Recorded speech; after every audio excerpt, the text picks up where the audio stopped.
Breaking news. Tiruvuru MLA Kolikapudi Srinivas పై fire అయ్యారు స్థానిక టీడీపీ నేతలు. పట్టణ టీడీపీ కార్యాలయంలో నిర్వహించిన 4 మండలాల టీడీపీ నేతలు ముఖ్య సమావేశంలో కొలికపూడిపై తీవ్ర విమర్శలు చేశారు. వైసీపీ కోవట్టుగా పనిచేస్తూ నియోజకవర్గంలో అభివృద్ధిని గాలి కుదిలేశారని ఆగ్రహం వ్యక్తం చేశారు. టీడీపీ క్రియాశీల సభ్యులను పట్టించుకోకుండా వైసీపీ నేతలతో తిరుగుతూ నియోజకవర్గంలో వర్గ పోరుకు తెరలేపారన్నారు. కొలికపూడి వ్యవహారంతో టీడీపీ 2 వర్గాలుగా విడిపోతుందన్నారు. కొలికపూడిపై చర్యలు తీసుకోవాలని అధిష్టానానికి విజ్ఞప్తి చేశారు టీడీపీ నేతలు. రిజర్వ్డ్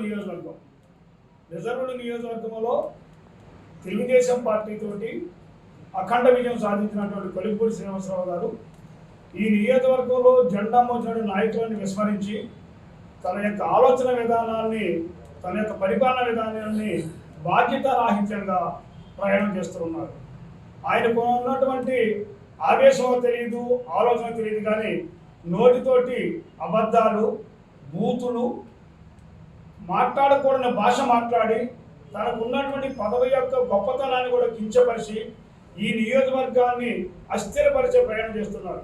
ఎందుకంటే ఆయన మాట్లాడిన భాషా విధానం అంతా కూడా పార్టీకి తెలుసు, ప్రజలకు తెలుసు, సమాజానికి తెలుసు.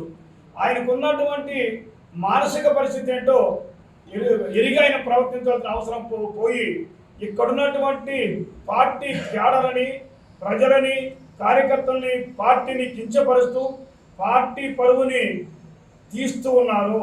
రాబోయే కాలంలో తిరువూరు నియోజకవర్గంలో తెలుగుదేశం పార్టీకి గ్రూపులు వేయడానికి విత్తనం వేశారు. ఆయన తిరువూరు నియోజకవర్గంలో పార్టీని 2 భాగాలుగా చీల్చి ప్రయాణం చేయడానికి నాంది పలికి ఈ విధమైన పోకూడలు చేస్తున్నటువంటి కొలికపూడి శ్రీనివాసరావు గారు తను మానసికంగా ఏ విధంగా ప్రయాణించాలో ఆలోచించాలా. ఈ